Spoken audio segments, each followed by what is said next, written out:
Buongiorno e ben ritrovati con l'informazione flash del New Sicilia. Vediamo insieme i titoli più rilevanti della mattina.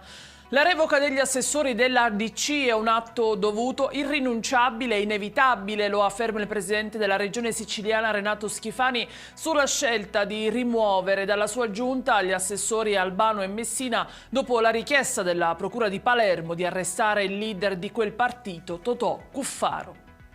E sempre il presidente Schifani si trova invece oggi a Roma per un vertice con il ministro delle imprese del Made in Italy Adolfo Urso, dedicato ad alcune vertenze occupazionali di rilievo che interessano la Sicilia. Altro tema di importanza è rappresentato dagli investimenti previsti con un'attenzione particolare all'accordo sulla ST di Catania.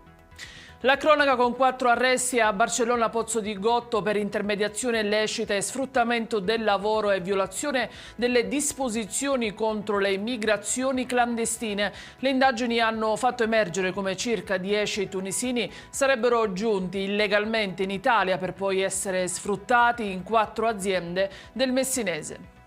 E c'è anche Palermo invece tra le città coinvolte in una vasta operazione della Polizia di Stato per l'esecuzione di 23 misure cautelari. Nel mirino altrettanti indagati a vario titolo per associazione per delinquere finalizzata alla commissione di furti in abitazione e anche allo spaccio di stupefacenti. Le città coinvolte insieme al capoluogo siciliano sono Roma, Napoli, Latina e tutta la provincia di Trento.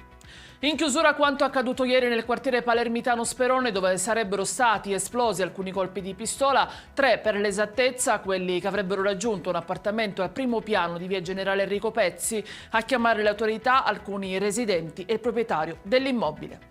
Ed è tutto per questa edizione. Vi ricordo come sempre che i dettagli su queste notizie e molte altre li trovate sul nostro sito e sui nostri canali social. Grazie per averci seguito e a stasera.